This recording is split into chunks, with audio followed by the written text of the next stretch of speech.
Welcome, ladies and gentlemen, to the Fastlane pay-per-view. I'm going to say this. I want to get this done first.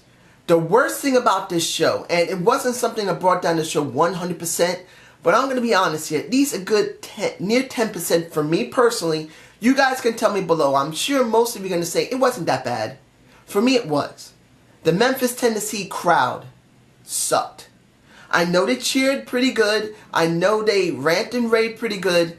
But I'm going to be honest here. For most of the matches there, and they were not all great and they weren't all bad, I just felt the Memphis, Tennessee crowd really was just lacking. I went from looking at my TNA review. You look at my TNA review, the crowd there has always been good in the UK. It has been. But when I go from a UK crowd to watch to an American crowd, particularly a Memphis, Tennessee crowd, where TNA is supposed to be stationed, where there's still some territorial wrestling promotions in that region, not very big, they're small, you would think they have more interest and care for wrestling. I ain't get that from this crowd. When you look at the very first match, and that's the new 3MB, I'm being honest here. When you see Dolph, you see Eric, and you see Ryback, the strongest person there is Ryback. And I'm not against Eric, and I'm not against Dolph. But Ryback is the strongest person there. And they cheered for him more than anybody else. The crowd cheered like crazy for that match. And it wasn't that great of a match. And when Randy Orton finally showed up, they barely cheered for him. I know they cheered.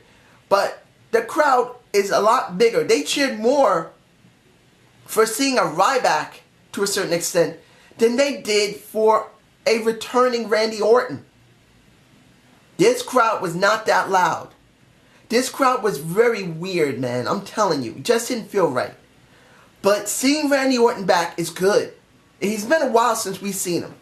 Whether you like Randy or not, it's good to see someone in the main title scene that we know can do some decent work. Not great work, but decent work. When he wants to be willing to do decent. But now that Seth Rollins is going to have a feud with the Orton, the baby oil that's now been banned supposedly. I'll say this, I'm okay with it. I am alright with seeing him have the feud if the Money in the Bank briefcase eventually gets put up for grabs for Randy Orton. I know you're going to say, what? Yes, it needs to be done. Now, the next thing that I really felt the crowd really ruined it for me. Stardust versus Goldust. The opening for Goldust and Dusty actually was really good. It really was. The crowd didn't really say much. They just seemed ambivalent about it. Then when Stardust came out, and I don't know what the fuck Cody was thinking.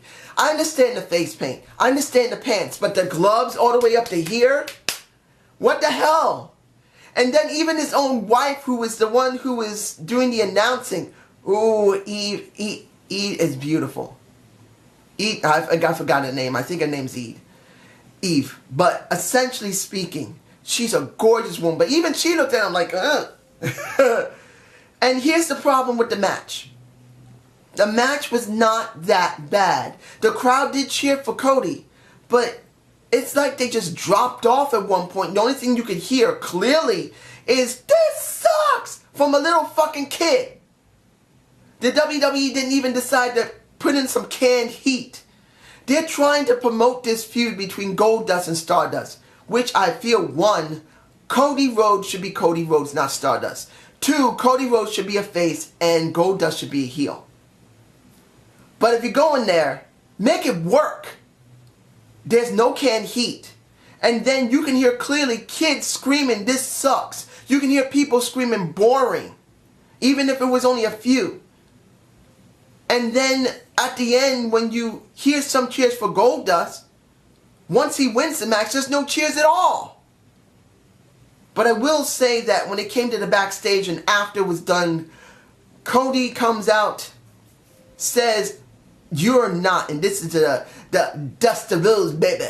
You ain't the dream no more. I'm the dream. There ain't no more Cody Rhodes. There ain't no more dashing Cody Rhodes. There ain't no more of anything. It's just me. You don't exist.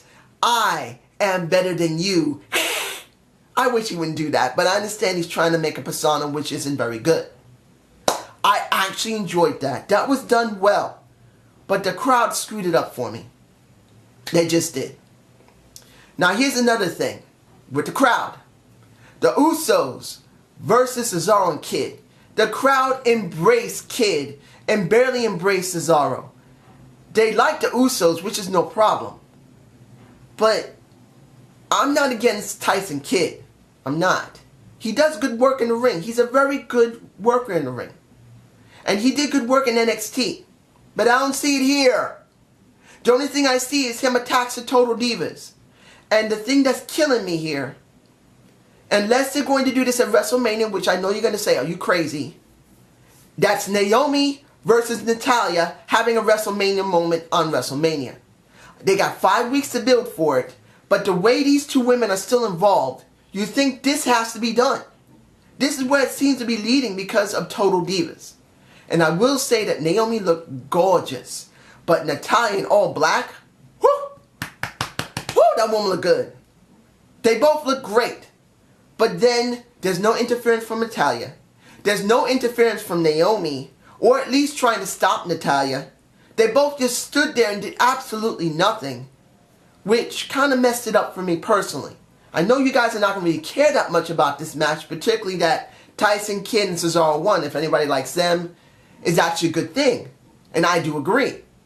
It's good that now the Samoan submission machines, which is basically the Usos, now have to struggle to get the titles back.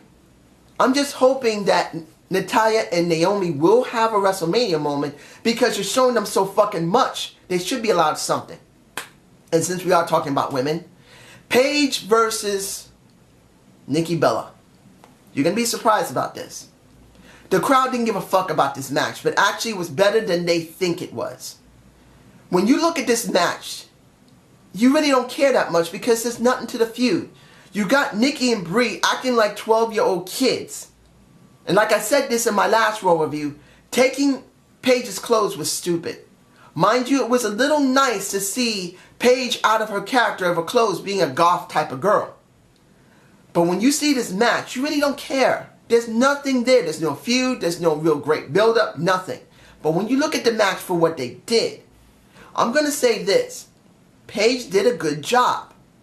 And Nikki Bella, she also did a good job. They both did a decent job of telling a decent story in the ring, even though there was no feud whatsoever that made sense. And in the end, seeing Natalya, well, I'm saying Natalya because I am thinking about black. Whew, she looked good. But when you see Nikki Bella, the problem I have is this. Letting Nikki keep the title. There's only a couple of reasons why. One, they just let her keep it before the reason they let her keep it. Two, excuse me, my throat is better, ladies and gentlemen. It's not as bad as the last video I did, but it still hurts. Excuse me. One, they're just letting her keep it for the hell of it. Two, they're letting her keep it so she'll have a WrestleMania moment because she got 5 weeks to build into it. That's what I'm thinking. And that's three, they're letting her keep it because this Raw, they're just going to let her drop it to someone like an idiot. That's what I'm thinking. I'm hoping it'll be a WrestleMania moment for somebody. It might be for Paige. I'm not saying it's going to be a good WrestleMania moment because there's nothing there.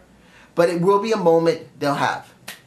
Now, the King of Kings, as many people call it, the Slug Daddy says, ugh. The King of Kings, ugh. Sorry, Slug Daddy. I don't mean to steal your material because it's very good material. I just have to show the respect you deserve. I don't know what he said in his review. I have not seen it yet. But I'm going to say this. Seeing that Triple H has done this, dressed as he would if he was an old badass, he didn't feel like one. He looked like one, but he just didn't feel like it. Because the problem for me, and mind you, the Sting segment with him, I mean, that was more of a shoot than it was more of a work. Because let's be honest here, some of what he said is actually true. His job when he was in the WWE during the Attitude Era was to simply destroy ECW and WCW. They destroyed ECW and eventually they destroyed WCW and took it over. That was all a shoot.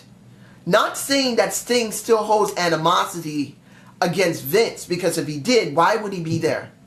Unless he really owed big money, he doesn't have to go there. He hasn't gone there for almost 16 years. It's like 15 and a quarter, 15 and a half years. He hasn't had the need to go to WWE. But this really did feel like a real shoot, because for the simple reason, everything he said is actually true. He did go down with the boat with WCW. He was the true icon of WCW. He's what made WCW great. But here's the problem. I don't want to see Triple H face Sting. I don't want to see it. I want to see him face the fucking Undertaker. I'm actually angry about this because they're trying to make this really compelling. And to an extent they did. I mean, it wasn't that bad. Sting didn't look too sloppy in the little fight that he had. And he might be actually decently good, because I understand that he was training to a certain extent. And that's what he mainly does. He has been doing some training to get into decent enough of a shape so he can go in the ring with Triple H. And I'm not against that. It's actually not a bad feud. The DX versus the Icon is actually not bad, but I don't want to see it. I don't want to see this. And that leads me to Bray Wyatt. Bray Wyatt coming out into the casket was brilliant. It was actually done pretty damn well. The crowd didn't really cheer very loudly for him, and that's kind of stupid, because it actually was a very good segment for him. He looked really good. But then I'm thinking, this is not bad, and there's two problems with it. There's been no Undertaker unless he's going to be on this Raw. And two, I don't want to see Bray Wyatt versus The Undertaker. That could have happened in WrestleMania 30. We could have had, I'm being honest here, instead of fucking Brock Lesnar, and I'm not against Brock, and I don't mean to be disrespectful to the man, why not Bray Wyatt get that point? He deserved it, because right now, since he's taking over the position of a Undertaker, having a similar type of stick, being an evil, monstrous type of person, it would have been better for him to have the streak. Not this. It's too late for this. Mind you, they may have a good match. Mind you, in the next 5 weeks, they may have a good build.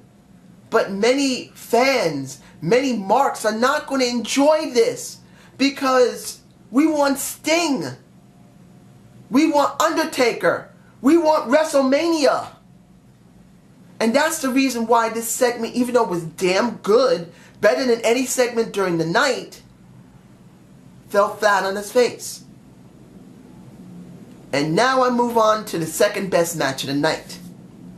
And that is John Cena versus Rusev.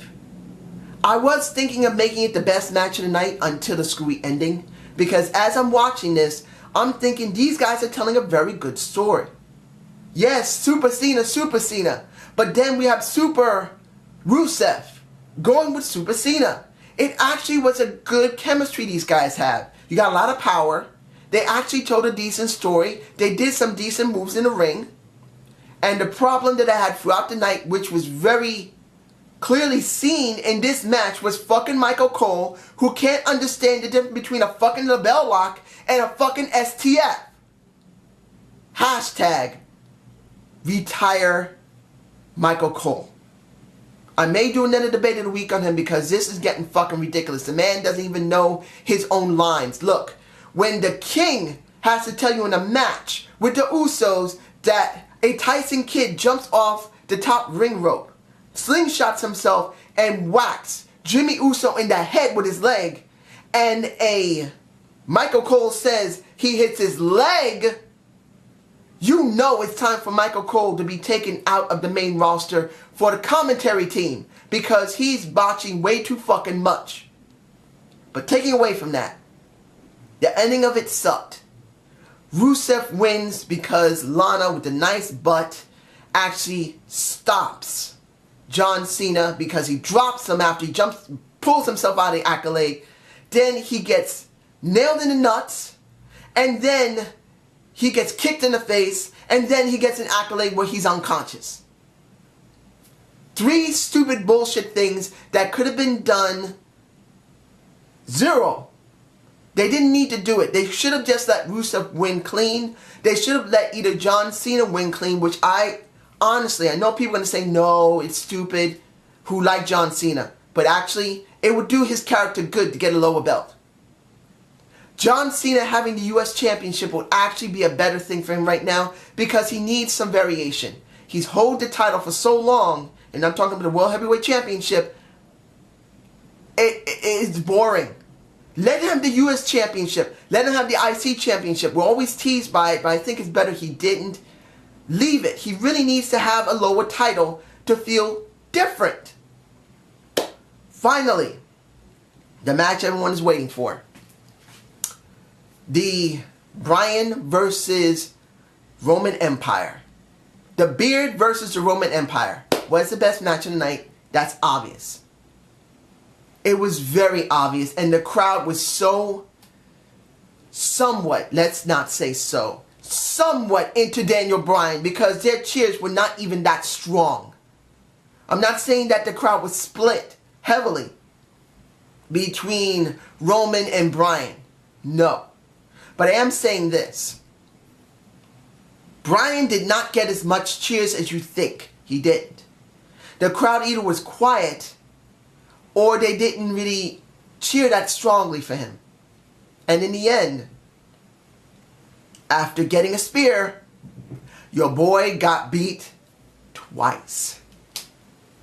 How does it feel to get got again? Why in IWC? You wanted your boy to get into WrestleMania. You get your opportunity and the WWE trolled your ass twice. Now, I'm not trying to be mean to you guys. I like Daniel Bryan myself. But as I've always said, Daniel Bryan is an underdog.